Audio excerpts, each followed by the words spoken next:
Sunana shine Donall SMA. An haife ni a Ireland, amma yanzu shekaru da na yi a Nigeria sun fi shekaru da na yi a Ireland. Na zo 1986 tun ba a nada ni ba.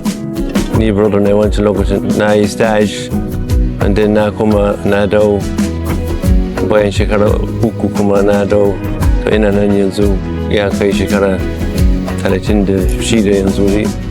So na yi aiki cikin arewa yawan lokaci, lokacin da na fara babu masu biye su sosai, amma ko Allah da ruhu mai sarki kuma waɗanda suna gargajiya sun fara tuba da yawa yanzu. Krista yanzu sun fi gargajiya yawa. Hanyar da mun bi da bishara shine hanyar makarantar rani, shine makaranta wanda waɗanda ba su zuwa makaranta suna zuwa wata 3 har shekara 6 su samu ilimin karatu da rubutu da na addini su, kuma har su samu baptisma a ƙarshen shi. Banda haka kuma mun bude wasu makarantu na primary da secondary inda mutane sun fara bi yanzu da dan yawa kuma.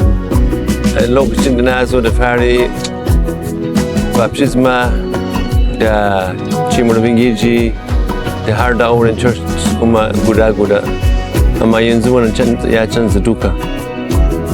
Matasa yanzu suna neman baptism da yawa har da auren church duka. So mun gode wa Allah da ruhunsa shine abin dalilin da wannan ya iya faru. Sa zuciya na batun SMA na Nigeria shine da lokacin da baki suna zuwa Nigeria yanzu ya kusan kare, aikinsu ya kare. Haduwa na shine da